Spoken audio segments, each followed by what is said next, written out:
Chaos Knights are the demonic brethren of their Imperial counterparts. We love them.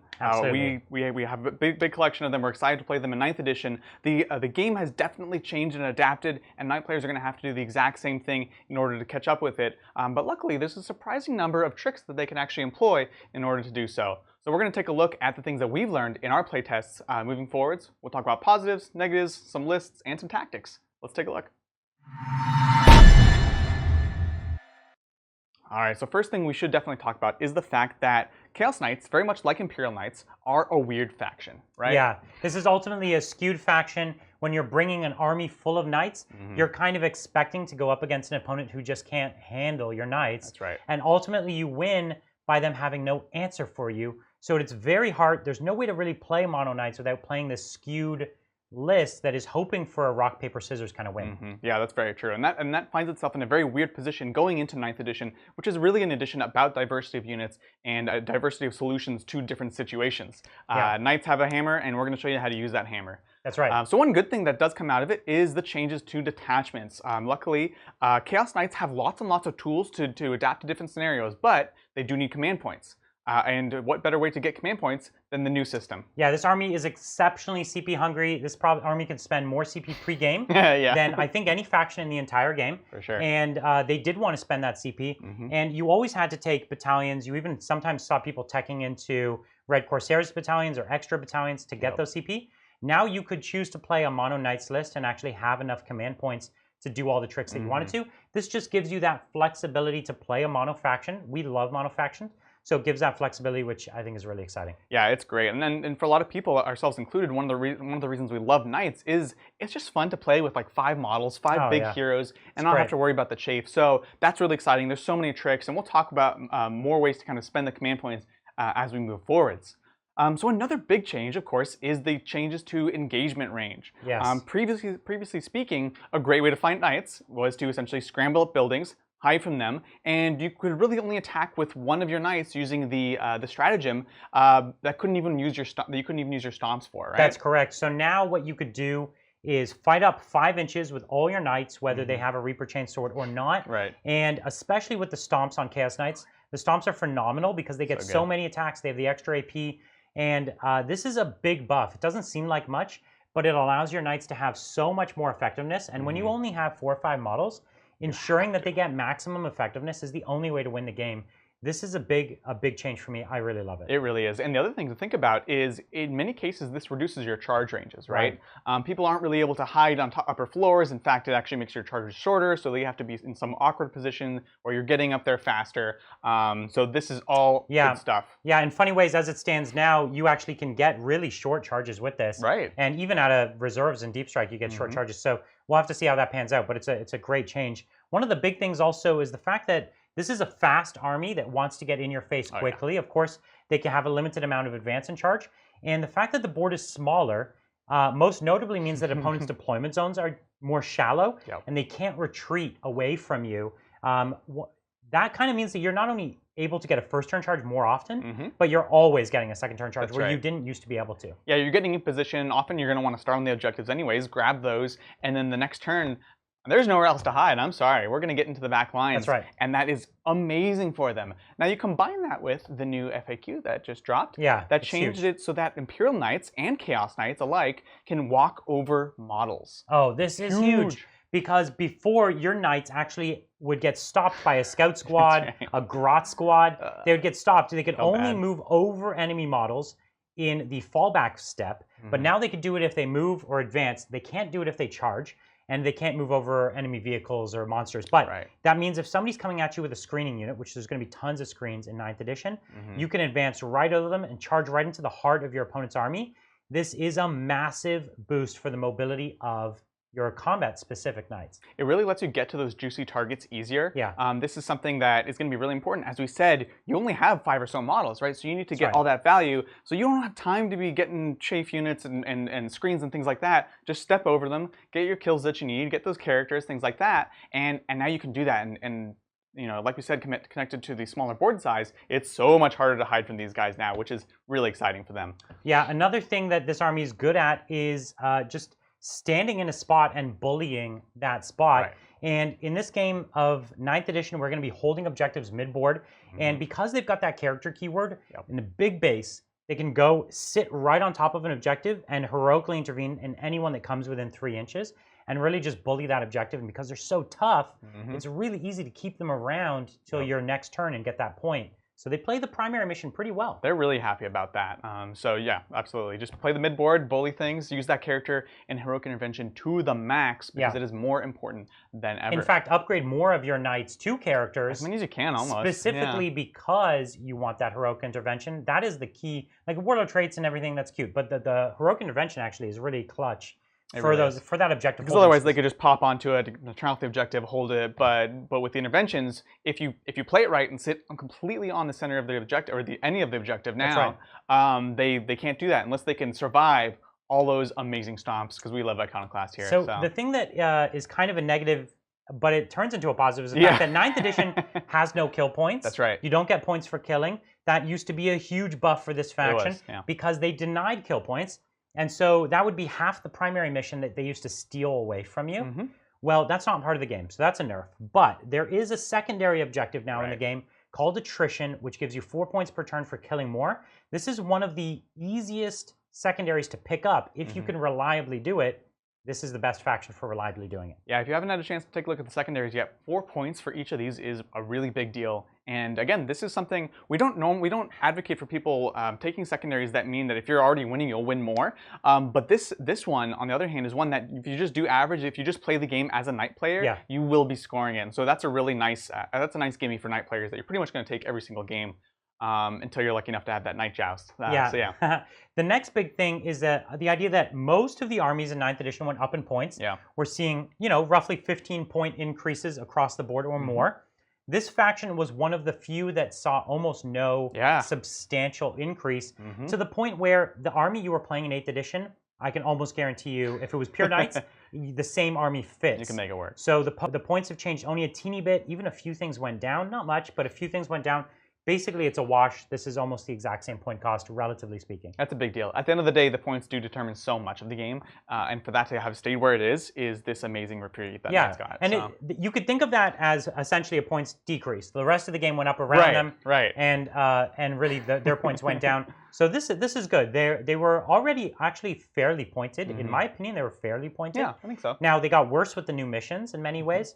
So I'm glad to see that they didn't go up, and this is really keeping them in the game a little bit. It seems pretty just to me. Yeah, it's pretty fair. So our last positive we want to talk about is a bit of a cheeky one, but we do want to mention it because we think it's fun, and it definitely could come up in a game.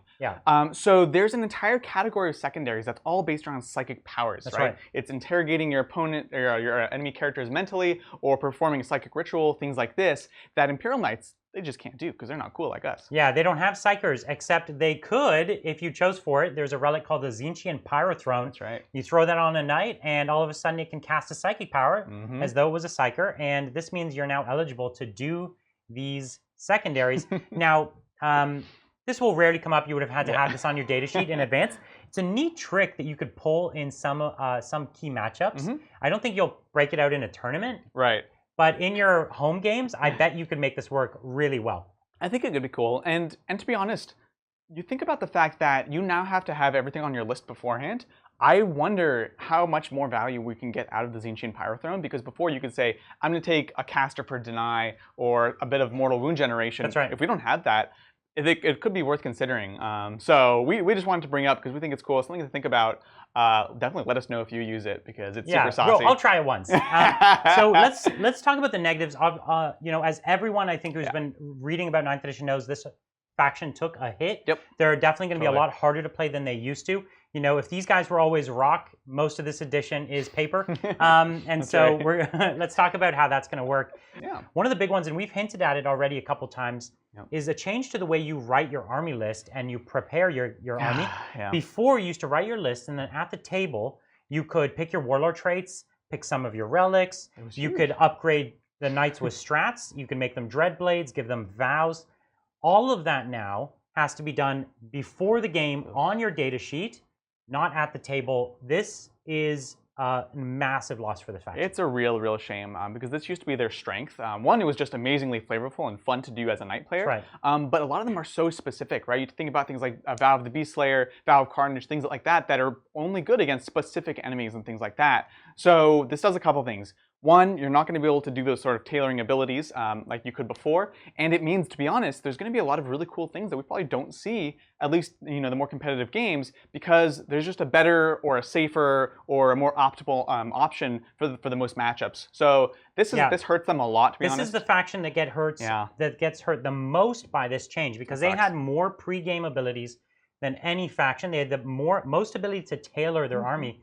And when this book first came out and I looked at it, that was the main thing that stood out to me was, wow, look at this faction that can have an answer for everything in the meta because they're so limited. Your 5 models, all of a sudden your 5 models become like specialist assassins at dealing with your opponent, which was super cool. I hate to lose it. In fact, I hate it so much that I almost think this might get changed at some point. Yeah? I almost think it will because it's such a crazy, it almost invalidates all those vows and all those strats. Like in many armies, it invalidates so many of the relics and warlord traits because you're just not going to put them on your list. It was such a huge part of their identity as an army. And for that to just be gone seems kind of crazy to me. I hope 3 weeks after this video comes out, I hope this is invalid and wrong. I hope they change this because I loved that part of this faction. That would make me very happy. So much. Well, one of the next big things is the idea that, as we've said, 9th edition is about holding objectives. Yeah. Some of these missions have 6 objectives on the board, and you can't hold 6 objectives with 3 or 4 models. Oh yeah? No kidding. Yeah, you can't. That's going to be a real problem. When the game's about holding, you just don't have the board presence. If you have seen our other videos, we've talked a lot about like multiple spawn units, transports, just things that can do and can hold the board, can run out, do things.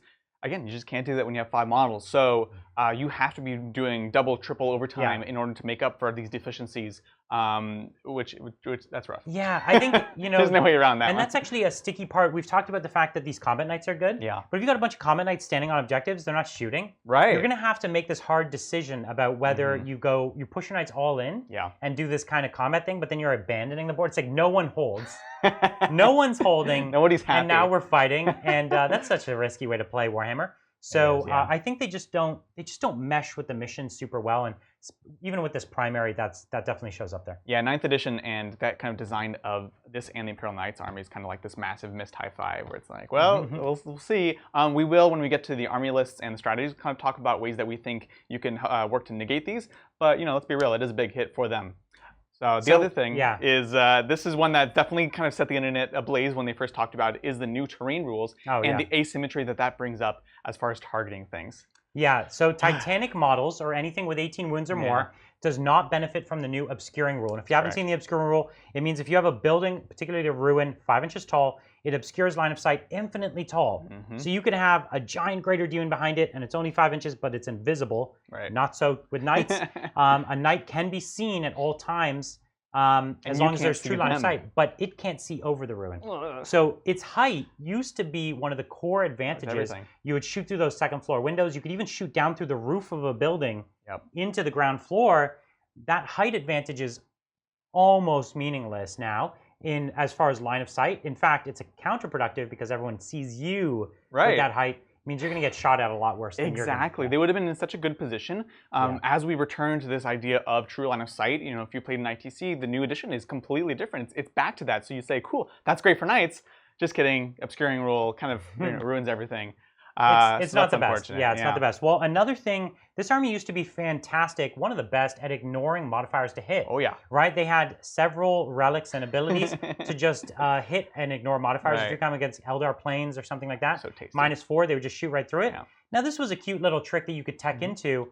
A lot of those abilities now are not as useful. They're not very useful now because everything's capped at -1. Yeah. And I just don't think you're going to use those. I think that was a unique flavor of this army that now is kind of not that important. It was so funny because, as we mentioned, knights are kind of inherently a skew army, and they had an ability that would destroy other skew builds, right? If you're like -3 possessed, they don't care, things like that. So it was interesting. Again, I think the relic obviously takes this hit more than the stratagem because you can still pop it when you actually do want to hit something, rather than take that -1. But at the end of the day, you're spending command points on something that could probably be doing something else. So it's not necessarily a nerf, it's just this thing that they were good at is not as useful anymore. That's exactly right. Well, one of the things, as we've pointed out several times, you need to hold the board, you need to play the mission. That was true in 8th edition. And that was fine because everyone would soup in for some, cultists or marines or demons or whatever. And you would use them to hold the board. And that did double duty. Not only did it hold the board, but it gave you CP. Right. Well, now it costs you CP, and they have so many great soup options from the World of Chaos. Now it's just, it's taking that CP down, which is very precious from you. Right. And you really needed that CP. You're getting the benefit of some additional bodies and some actions and things like that, but you're also losing ability with, honestly, the main part of your army. They have that ability to use those amazing stratagems. That's right. So while we're, on one hand, excited to sort of be forced to play knights, that's kind of cool, it would be nice if we actually had the option to running these allies. And to us, I think so far, they feel like it's kind of more of a hit than anything. Yeah, it's a tax now, right? Where it's it used to be a buff. Yeah, anytime something feels like a tax, you don't want that. Yeah. And as I said that these are rock and the game is paper currently, that's not just because of the mission. It's probably because of the most prevalent meta we're going to have, which is vehicles are getting better across the board. Monsters are getting better across the board. That's going to encourage people to bring their big guns out. And if somebody brings a bunch of big guns to a table, that's the worst thing for knights. Knights are hoping ultimately that you can't answer them. But if you can drop 1 to 2 knights a turn, an army with only 4 models isn't going to be playing the game long enough. It becomes super scary. They do definitely rely on saying, okay, they have a couple ways to deal with us. We can maybe deal with that, or we just kind of fight through and play the mission and kind of score earlier than not. But as you said, it's such a meta thing. We're curious to see how this adjusts as the game adjusts. But certainly on launch, we and many people we think are definitely excited to run vehicles and therefore to kill vehicles. So that's unfortunate. Yeah, it absolutely is. Well, the next thing that makes it really difficult for them to win the game is the secondary objectives. Secondary objectives are already immensely challenging to get your points on. And there's several categories of secondaries, and you have to pick your secondaries from each category. Unfortunately, one of the categories is all about actions. Actions, It's all about doing actions, which can only be performed with infantry models. As we said, another one of the categories is psychic, which you can do, but you can't do, right? And several of the other secondaries really don't work for them. They just have such a condensed list of secondaries that are even applicable to them. It makes it really hard for them to play the game. It's so rough because, again, you go from one of the most flexible armies in the game to one of the ones that it's like, well, I have to take these secondaries every time. Obviously, I'm happy to take attrition, but a lot of the board control ones, there's so many things that you're just not going to have these options, and there's going to be matchups that are particularly punishing. So that is unfortunate. If you do soup in some infantry, you can do the actions, but even then, people just clear those few infantry. Yeah, exactly. It's not enough. You don't have enough backups for that kind of play. So this, to be clear, this army does not play the primary mission very well, and it plays the secondary mission worse. And so these tanks or these knights are still vicious, absolute killers. They're just not playing the game. That's right. That's the problem. They're just not playing the game. And these secondary objectives are they're just going to be really, really tough for you to pull off. And having fewer choices, it means your opponent knows what you're going to have to do. That's the thing. They can work around it. It makes it tricky. You're really going to have to think about it. And the last thing that makes it even worse about that is that there's a perfect secondary to take against you, which is the Titan Slayer secondary. Right. And it will almost guarantee them max 15 points just so because easy. you brought knights. Yeah, exactly. And so that's insult to injury a little bit. It's like, oh, it's impossible for me to get my secondaries. And it's like, oh, well, here's guaranteed 15 points. Yeah, I got attrition. Oh, yeah. Oh, okay, cool. Yeah. So that's a bummer. That's a tricky spot. Okay, but as we said, they are still absolute beasts, absolute killers, and you could still bully people with them. So why don't we take a look at a few of the strategies we have for how to use them on the table? Let's take a look. As we mentioned earlier, it's really important that you get the most value out of your knights as possible. And so we're going to take a look at an example that discusses that specifically. Yeah, absolutely. So here we go. These knights can have a ton of upgrades, more than almost any other unit, right? You could put warlord traits, relics, you could give them dreadblade abilities, you could give them vows. The list keeps going. It's amazing abilities you can give these knights. And the problem is, if you pack it all onto one knight, that's the knight that everyone wants to kill. 100%. And so what you need to do is give your opponent some very difficult choices. That's right. And one of those difficult choices you could do is you could say, I'm going to buff up this knight in the back, and I'm going to leave this knight vanilla and empty in the front, and I'm going to throw him forward into my opponent's army.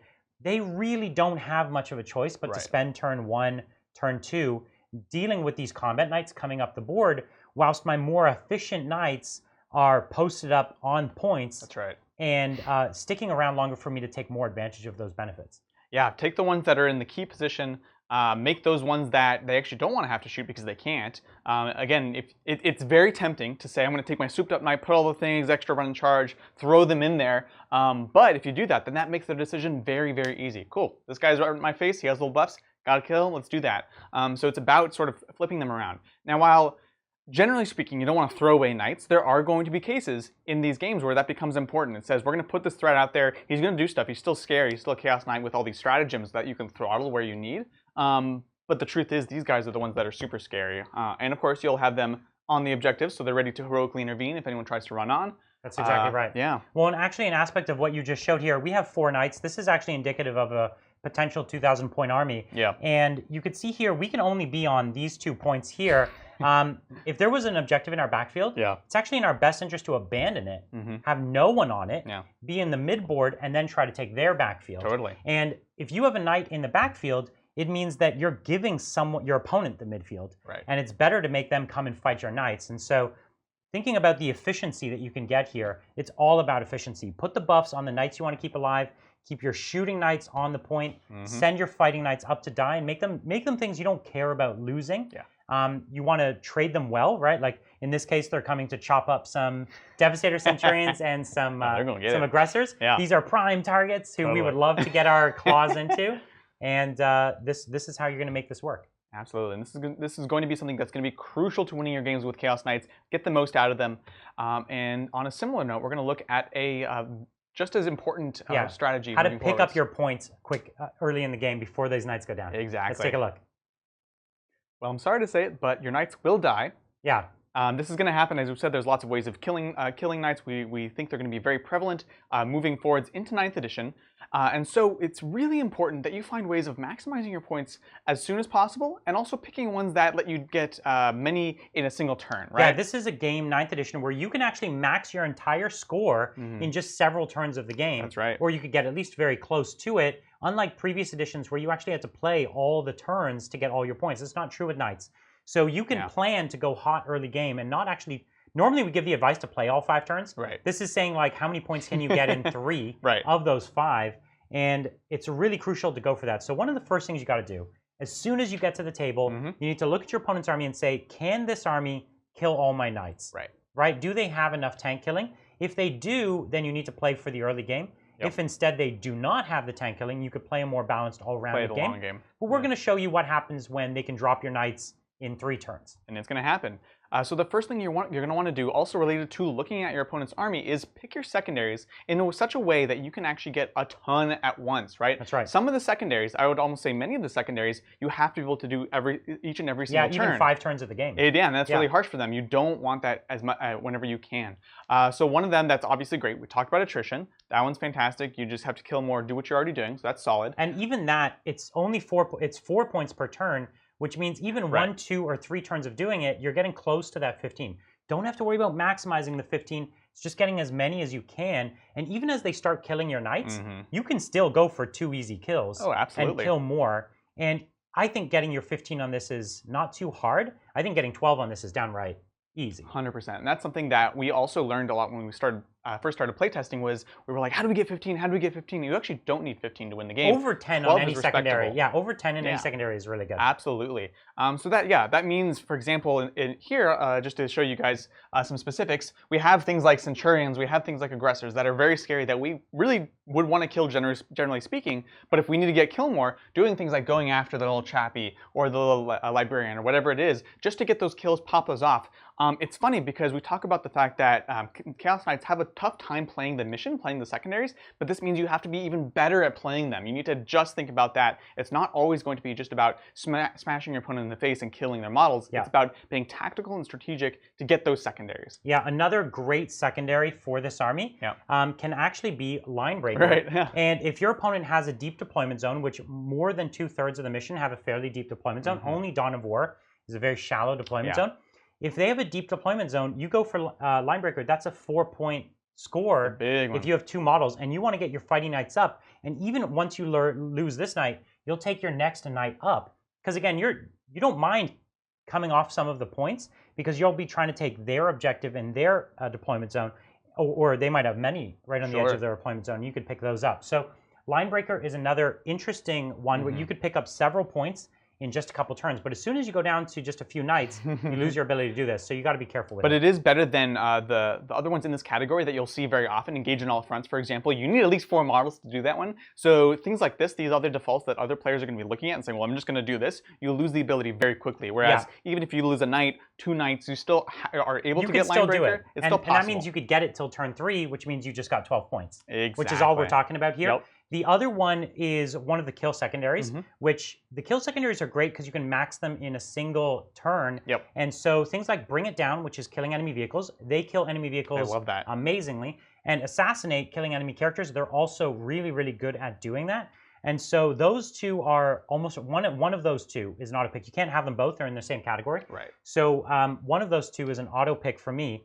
And if you're smart, this means that turn 1, you're advancing both these knights up.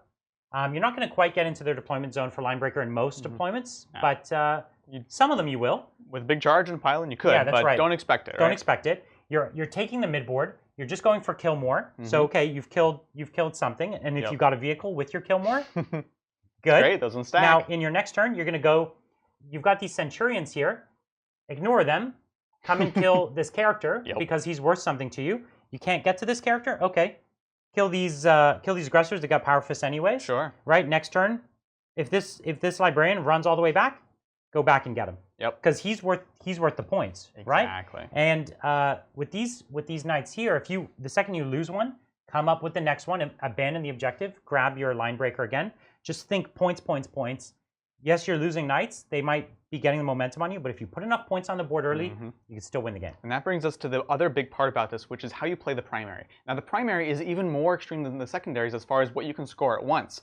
You can get a maximum of 45 points for your secondary and up to 15 points per turn. So with the basic math, if you do it right, you could do this in 3 turns. Now, that's tough to do, but you could definitely get a respectable 30 or so points very, very early and do this by pushing them off the objective, right? Many of the missions, especially the ones that have 4 objectives, consist of being able to hold an objective, control 2 objectives, and hold more than your opponents. That's right. Now, many armies traditionally will hold the 2 and then try to throw some bodies, probably fight over an objective, but they don't necessarily have to kill everything off.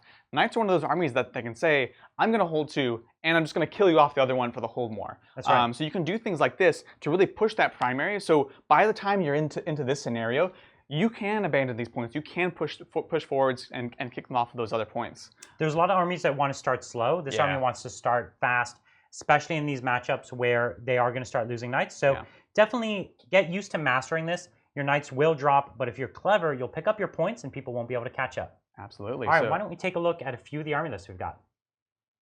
Okay, so now that we've talked about some tactics, let's look at some specific list ideas that we think will be exciting in the new edition. We have a couple of different builds playing with some different styles.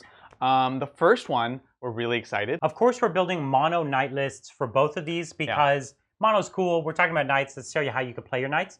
In this case, we've gone with 5 combat knights, just pure combat. So this is 3 despoilers with Chainsword and Thunderstrike Gauntlet. And then it's 2 rampagers. The rampagers are a little more expensive because they have the ability with the 6 to hit, giving an extra hit. Right.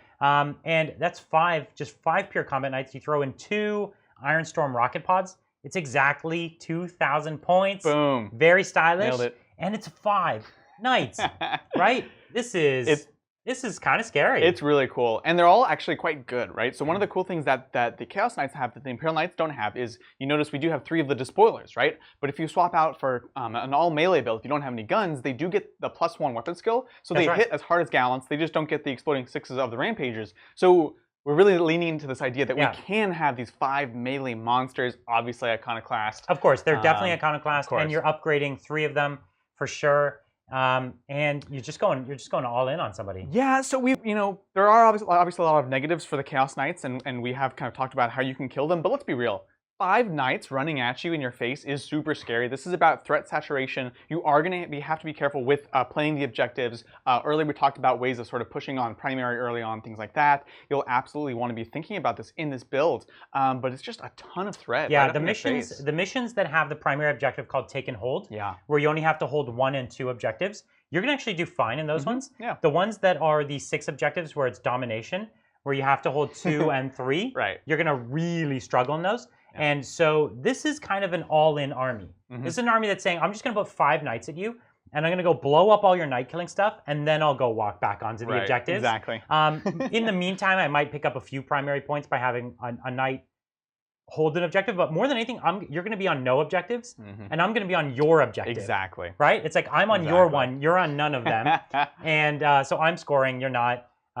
It's cool. It's a bully army. It's a bully army, and it's fun, and it might not score the highest amount of points, but you can still win games with it, if that makes sense. Like you said, you're denying as much as I've played 4 knights. I've never played 5. So I'm excited to get this on the table. We'll definitely get this one on the table sometime soon. So the next one's a little more balanced. It's designed to play the mission a little better. And so to do this, it's got 4 war dogs. Cool. And they're really just to be the people who run around and stand on the objectives. Yeah.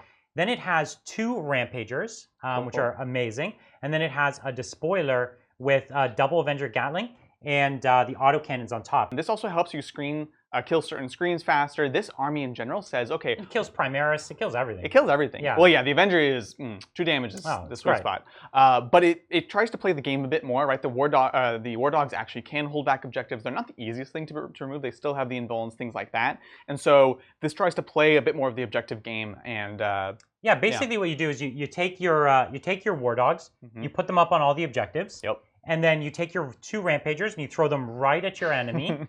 And then you take your despoiler and you put it on a key spot on the board where the war dogs can't handle it, right? Exactly. And that's the game, right? Like you're trying to hold all the points. Takes them too long to deal with the rampagers, while the entire time the despoiler is just going hot, and you still got some tough stuff up on these objectives, and they can't put the tank killing downfield at the war dogs. They have to put them at the rampagers. So that's too many turns of you getting the primary, and you've got some pretty, like if they've got anything elite, they're in huge trouble. If they've got mass bodies, you're still Chaos Knights. So it feels like this is an army that is truly viable.